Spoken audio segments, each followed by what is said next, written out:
there is also a misconception that music journalism is dead.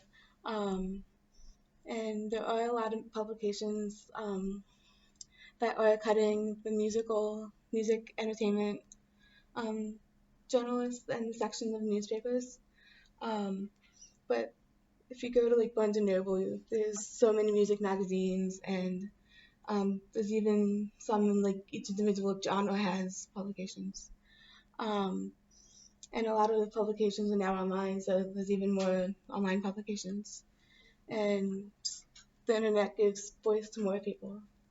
Um, so a little bit of a discussion point. There are a lot of publications that are like about different instruments. Do you guys think that could be considered music journalism?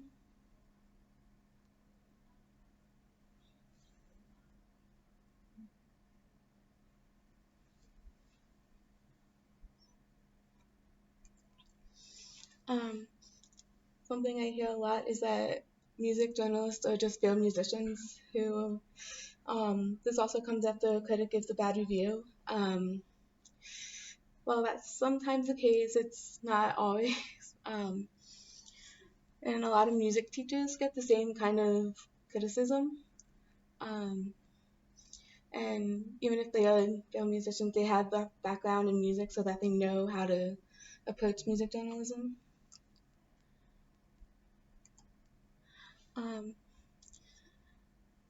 so kind of going off about the jazz festival and just public relations in general, a lot of people think that music journalism is supposed to like help promote artists and um, make sure that music stays upbeat. I've seen this in the publication that I write for. They like to hone in on like Philly artists and indie artists, make sure that they're getting the attention that they need. Um, but I feel like journalism is supposed to be unbiased. You're not supposed to be promoting one specific thing. But you can see how maybe like parallel that to how it's working in and how it works into the world.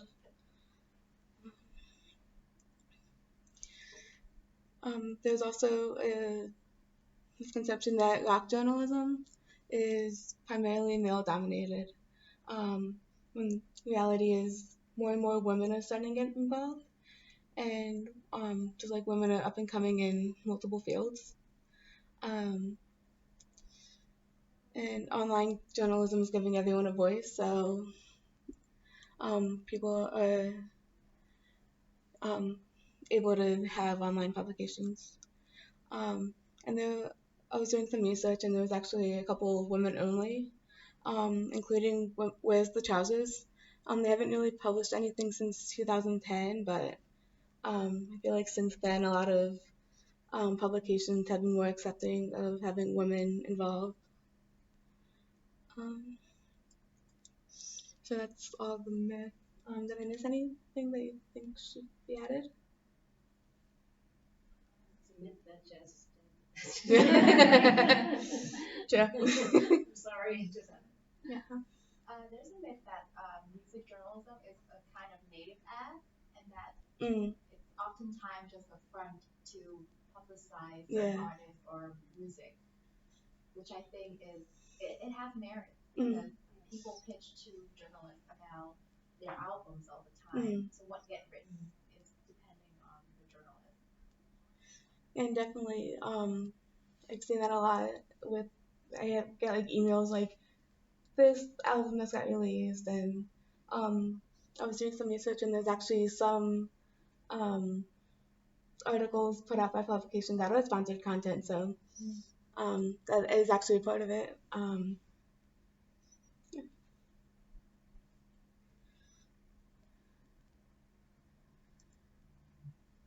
um, so I guess kind of talking about how we can break these myths.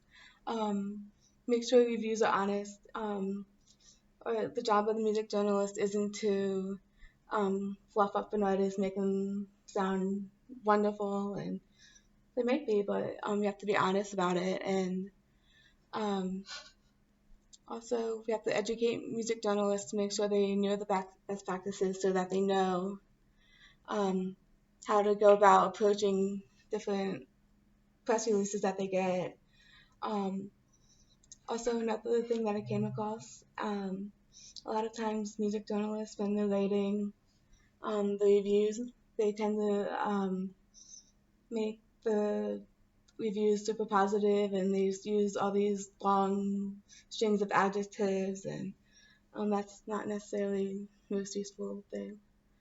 Um, and also to increase media literacy in the public so that music journalists um,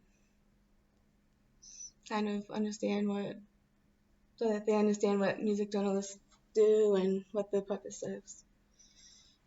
Um,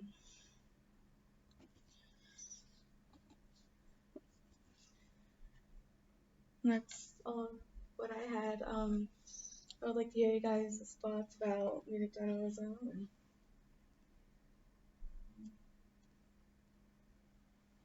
Well, I'm not exactly inside the world of music journalism, but I did want, if you guys don't mind, to speak a little bit more about the sponsored content and how that has an effect on the music industry itself. Because that's, I mean, it's not really, if you're only, not that you're only doing sponsored content, but if it's more focused on sponsored content, doesn't that kind of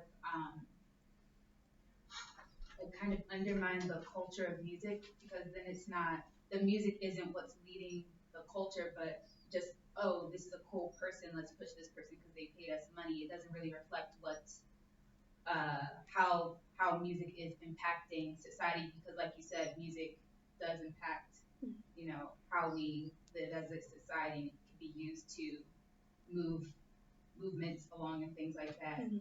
So I wanted to hear more about that. I didn't really see too much that went into it, just that it's a thing that happens sometimes. Mm-hmm. So I don't think it's completely overarching. I don't think it's, but I agree, it's definitely an issue that we need, music journalists need to be able to step back and be able to see that just because they're getting paid, the artist has to have a purpose of coming in, and they have to be able to actually have a reason for doing the sponsored content. Yeah, one thing I noticed is that a lot of the platforms for bands these days, they have their own magazines. So like Mm-hmm. Bandcamp has Bandcamp Daily, and basically everything that was written for those publications were paid for by the company. So it's really about access and control. As long as music is a great industry, profitable in every aspect, there will still be things like that. It's really hard for a young person with talent to break through. It still is. Mm-hmm. And I just, think, Yeah, and I guess we're talking about, I guess a lot of the same disruptions that happened in the news industry have happened in the music industry. mm-hmm. So there's a whole different, like maybe standard for what is success in music, what is success in journalism. So we have hyperlocal news sites, and we have bands who want like 1,000 true fans who will like sustain them like with a much closer connection to the people who are listening. I think journalism for music for years was just dominated by the labels, record labels, because they had the money to put behind it. Mm-hmm. So now it's called sponsored content, but back then it was just, putting out the hype, and there wasn't any social media back in the day, and it was all about just hyping it up. And Rolling Stone, I mean, I grew up in New York, I remember when Rolling Stone was broadsheet, it was the Bible for music, and but it could also make and break a band. I mean, one article could just kill it and say, oh, they were horrible with a bad content. Or it was, or the opposite of sometimes, well, this is only rock, I found that, if you wrote and then it was a horrible and somebody broke guitar and they cursed and threw something and did something really bad, well, then they got the coverage. Yeah. Meanwhile, you've got some real badass musicians doing their stuff and no one's looking at this, and that's always been the frustration. So, which is why Jazz Times came about and some of the other more specific genre, for music publications. But I just want to know how to pitch and get the younger folk to understand that this genre is still around and it's so important to know it. And I won't make this about jazz. I'll do some problems. But it's important, I think, in terms of because that we're missing out on a lot of the wisdom that a lot of those musicians and what they have. You can look at some of the interviews with the Rolling Stones. They say jazz was such an influence on them, some of the greater musicians, and it's kind of lost with the digital music that's out there. Unfortunately, a lot of music publications, they want to focus on the indie musicians. They want to really promote up and coming acts, but they tend to overlook the jazz acts who have been around and who have influenced these indie acts. And Philadelphia, jazz has such a great history. And I'm kind of going back. I lost my train of thought.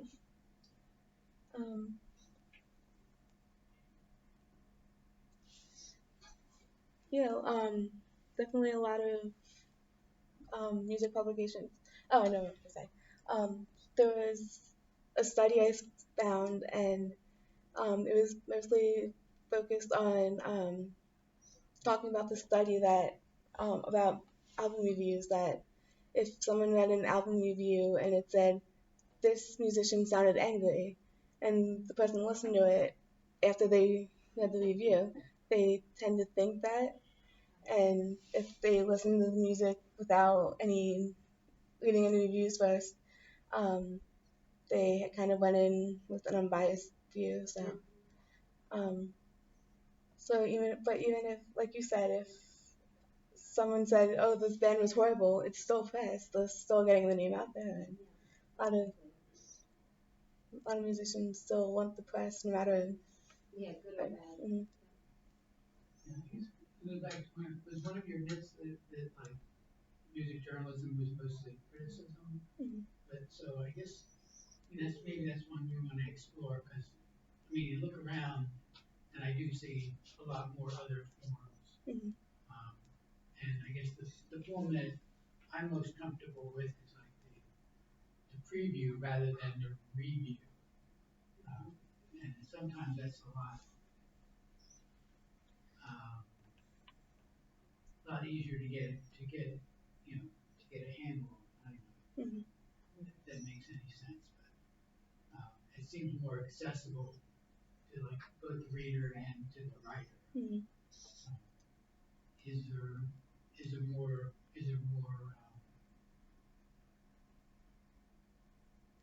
there more interview stories than there are criticism stories when you start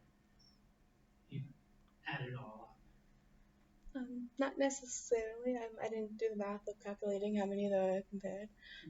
But just from what I've seen, most people think, oh, it's just album reviews. But I've gone on interviews with musicians. I've done different looks at the music business, and I think those things need to get more publicity. And but music criticism is definitely a lead into music journalism. It's how I started doing music journalism. I started doing album reviews. I had a blog, and then I found a couple other websites that do it, and so I'll see if I can wait for them. But through doing the album reviews, I've also gotten to do musician interviews. So, and something I didn't add to the list, but music journalism also helps break helps break music news. So a lot of times you get press releases about like different news that are happening with certain bands and. Yeah, I interviewed a musician once and he said, "Well, I can't talk to you because my barn caught fire." Right. So, well, that was throw out the original story. This musician is rebuilding it. He had like a booking business also. It was also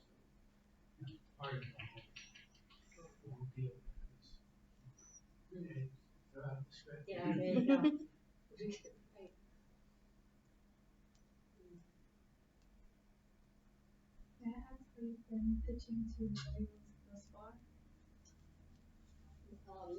How, what was it? How you've been pitching to millennials? Because you said you wanted to know how to. Yeah, so,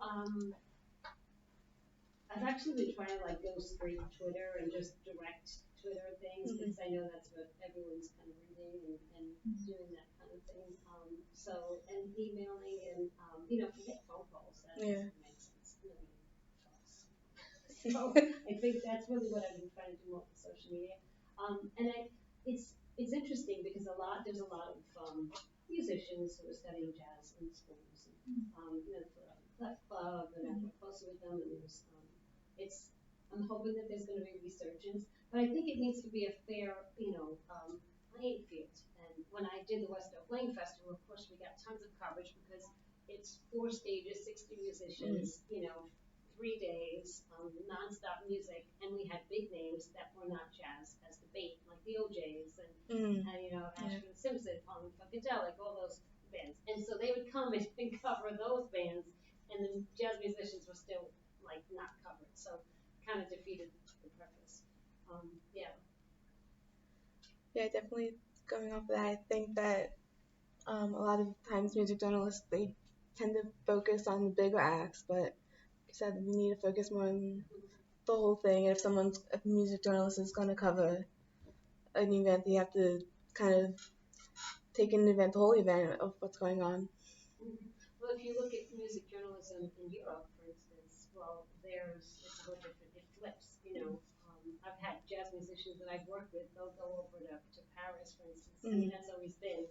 And they're like, look at my great review, or look what I've got, and they get covered, and they are, like, they meet them at the airport, clamoring to get them, and they're like, here in Philly, they're at ShopRite, nobody knows who they are, it doesn't even matter, it doesn't matter. And they go to these other countries, and it's crazy how it's really different. Yeah. And they write about them all the time. Because it's cool, I think, because also the American. Yeah. Have you tried to leverage that with in your pitches? Oh yeah, absolutely. I mean, if anything, I've actually sent some of those reviews or the links to the articles and things, because it doesn't help if it's in French, but so yeah. But I think that on the whole, it's just changing the whole narrative. It's not even about journalism when it comes to certain genres of music. It's just coming down to just neglecting a whole genre of music where now it's just so insular. And, there's so much great music, and it's all in these little clubs that nobody knows about all around the city. And then, I went to New Orleans recently, right? Well, where's the jazz of New Orleans? And this is crazy. I'm walking into these clubs, and I'm like, Like that's what they're known for. I was in New Orleans 2 times. One for Mardi Gras this year and last month. Oh, I was there last month. And they just passed you. I was like, this is ridiculous. What did you hear instead? And I was hearing like cover bands playing rock. And I said, it's just my luck. And I'm calling my partner that I work with, and I said, do you believe this? Listen to this. And it's great because I love rock music. I'm totally into all kinds of music. But it's I horrible. was extremely disappointed. Yeah, it's nothing new. Like nothing new. Nothing new. There isn't. Regurgitate whatever How the Rising Sun played 20 years ago. And yet the Nolan scene that they talked about, I guess back in the 60s and 70s, is right here in Philly. And yet they're still getting the tourism dollars, and we're not, for that reason. Yeah. And so it is. I mean, I think if I had the dollars and the opportunity to really shout this out, a lot of people would be amazed if you did go to some of these clubs and hear the music. I mean, to hear they pour their soul out and if someone's playing the saxophone, or just, and a lot of these musicians are self-taught, and so I said I wasn't going to do this, but you got me going. So if I want to go see it, where should I go? So you can go to South Jazz Parlor right on Broad Street, not too far from here. Right next door to V, I always say, that's amazing jazz. Chris's Jazz Cafe, Philadelphia Clef Club. Come to the Philadelphia Jazz and Soul Festival in September. It's every September. Woodward Art Museum, all the museums, Barnes Foundation, we do some stuff on Friday nights, those kinds of things, yeah. And then there's some really gritty clubs, that just plays at like Circles and Natalie's and, North Philly places. And it's just a different experience. That's the experience of New Orleans right there. Yeah. You too. Think New Orleans Thank is, you. that's what the I might name's have like. taken over the- It's fine. Sorry. It's fine. My presentation was done, so it's fine.